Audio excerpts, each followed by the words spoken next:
আমি সারা জীবন ছিলাম বেসরকারি মানুষ। এখানে ঢুকে আমি বুঝতে পেরেছি যে সরকারি প্রতিষ্ঠানে কাজ করা কত ভয়াবহ। আমি বক্তা হিসেবে খুবই খারাপ। আর এখানে আসার আগে আমি এসেছি এডিটিং থেকে, এবং এডিটিং চলছিল একটা ছবি, যেটা ইয়াং একটা ফিল্ম মেকার বানাচ্ছে। ছবিটার নাম হচ্ছে উইল ইউ এভার স্লিপ মা, এবং সেখানে আমি বসে বসে প্রিয় আম্মাকে দেখছিলাম। So it's very hard. এবং ওই ছবিটা আমি নিশ্চিত যখন সবাই দেখবেন তারা অনুভব করবেন। একটু আগে আমিরুল রাজীব বলছিলেন শূন্যতার কথা। এই শূন্যতা খুব ভয়াবহ, এবং আমরা আমাদের কাজের মধ্যে এই শূন্যতাকে ধরার চেষ্টা করছি, সেটা ফিল্মে চেষ্টা করছি। জুলাই জাদুঘরে একটা স্পেশাল কিউরেশন হচ্ছে অ্যাবসেন্স ইজ প্রেজেন্স নামে। জোহান নামে একটা ইয়াং ফটোগ্রাফার ওটা নিয়ে কাজ করছে। এখন আমাদের আসলে কাজটা কি, মানে আমাদের বলতে আমি আমার এই মুহূর্তে আমার উপর অর্পিত দায়িত্বটা কি সেটা বোঝার চেষ্টা করছি। আমার উপর অর্পিত দায়িত্বটা হচ্ছে আমরা চলে যাওয়ার আগে জুলাইয়ের গল্পটা যতখানি সম্ভব বলে যাওয়া, প্রতিষ্ঠা করা, শুরু করা। এটা একদিনে শেষ হবে না। আপনারা জানেন যে যে কোনো ঘটনা যখন ঘটে ওটা হচ্ছে ফ্যাক্ট, কিন্তু ফ্যাক্ট তখনই গুরুত্বপূর্ণ হয়ে ওঠে যখন এটা আমাদের ন্যারেটিভের পার্ট হয়ে ওঠে। অ্যান্ড এই যে আজকে প্রিয়র উপর যে ডকুমেন্টারি বানাচ্ছে, এটাও কিন্তু সেই একই প্রচেষ্টা, যে কি করে আমাদের ঘটে যাওয়া ঘটনাগুলো আমাদের সামগ্রিক কালেকটিভ ন্যারেটিভের পার্ট হয়ে উঠছে। এবং এটাতে সবাই কন্ট্রিবিউট করছে, আমরা প্রত্যেকে কন্ট্রিবিউট করছি। সরকার তার জায়গা থেকে করছে, হাজার সীমাবদ্ধতার পর। আমি সরকারি প্রতিষ্ঠানে এখন কাজ করি। আমি সারা জীবন ছিলাম বেসরকারি মানুষ। এখানে ঢুকে আমি বুঝতে পেরেছি যে সরকারি প্রতিষ্ঠানে কাজ করা কত ভয়াবহ। আমি বেরোলে পরে একটা ভালো বই লিখতে পারবো যে হোয়াট আই ওয়েন্ট থ্রু এই এই এই কয় মাসে। যাক, সেটা অন্য আলাপ। আমি আমিরুল রাজীবের একটা প্রসঙ্গ কথা বলতে চাই, সেটা হচ্ছে যে সংস্কারের ক্ষেত্রে যেমন উনি যে কথাটা বললেন যে আমাদের যারা তরুণ স্বপ্নদ্রষ্টা, যারা ফিল্ম বানাতে চায়, কেউ হয়তো ফটোগ্রাফার হতে চায়, এক একজন এক এক কাজ করতে চায়, তাদের জন্য আসলে আমরা কি করছি। এটা খুব পিকুলিয়ার। আমি এমন একটা মিনিস্ট্রির দায়িত্বে আছি যে মিনিস্ট্রির অধীনে এগুলো না। এর আগেও আমি একটা কনফারেন্সে ঢাকা ইউনিভার্সিটির সিনেট ভবনে বলেছিলাম যে আমাদের এন্টারটেনমেন্ট বা এন্টায়ার ক্রিয়েটিভ ইন্ডাস্ট্রির কথা যদি ভাবি, এই ক্রিয়েটিভ ইন্ডাস্ট্রিতে আসলে কোনো ধরনের বড় কাজ করা যাবে না যতদিন পর্যন্ত আমরা ministerial allocation of business change না করি। মানে everything has to come under one ministry.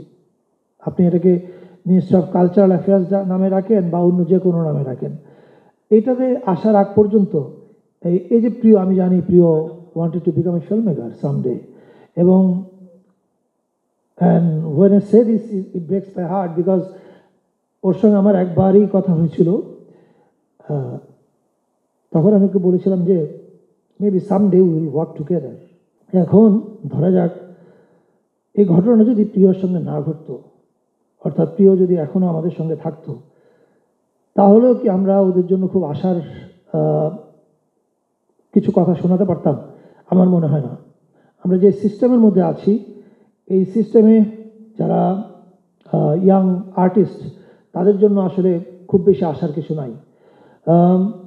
এটা তাহলে প্রশ্ন আসতে পারে যে আমি এখানে বসে আসলে এই কাজগুলো কেন করছি না, কারণ আমি জানি যে আমার এই সময়কালের মধ্যে এটা সম্ভব না।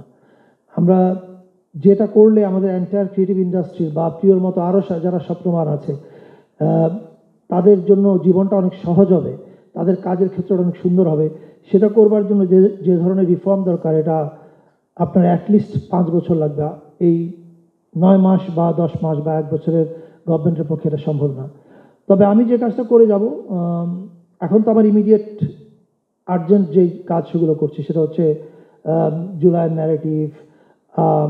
ম্যাক্রোস লেভেলে কাজ হচ্ছে যে বাংলাদেশটা যেন ইনক্লুসিভ হয়, এটা যেন শুধুমাত্র ডমিনেন্ট বাঙালি ফোর্সের না হয়, বা এটা যেন শুধু ডমিনেন্ট একটা জেন্ডারের না হয়, অথবা কোনো একটা নির্দিষ্ট পরিচয়ের মানুষের না হয়।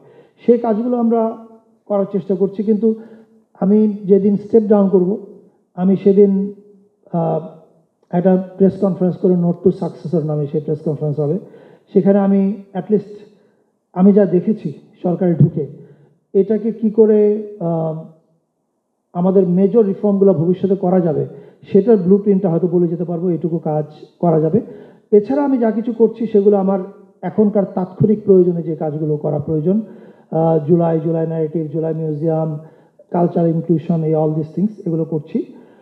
আর আরও অনেক যে প্রিয় আছে, হাজার হাজার লক্ষ লক্ষ প্রিয়, তাদের জন্য কি করা প্রয়োজন সেটা আমরা হয়তো জানি, কিন্তু অ্যাজ আই সেইড এটা হয়তো পরবর্তী সরকারকে এসে করতে হবে। আমি তন্ময়কে ধন্যবাদ জানাই এই ছবিটা বানানোর জন্য। তন্ময় আমাকে ছবিটা কালকে পাঠিয়েছে, আমি এখনও দেখিনি আসলে আমি সাহস করে দেখতে পারি নাই, কারণ আমি নিশ্চিত এখানে প্রিয়র কোনো না কোনো ফুটেজ থাকবে। আমি খুবই কি বলে দুর্বল চিত্তের মানুষ, কিন্তু এখন কি আপনার মানে জীবন এরকমই আয়রনিক হয়ে ওঠে। আমি খুবই দুর্বল চিত্তের মানুষ। আমার আম্মা যখন 26 দিন আইসিইউতে ছিলেন, আমি একদিনও ওনাকে দেখতে যাইনি মানে প্রতিদিন হাসপাতালে গিয়ে নিচে দাঁড়িয়ে থাকতাম, উপরে যেতে পারতাম না। আমার বউ উপরে যেত, আমি যেতে পারতাম না, কারণ আমি ভয় পেতাম।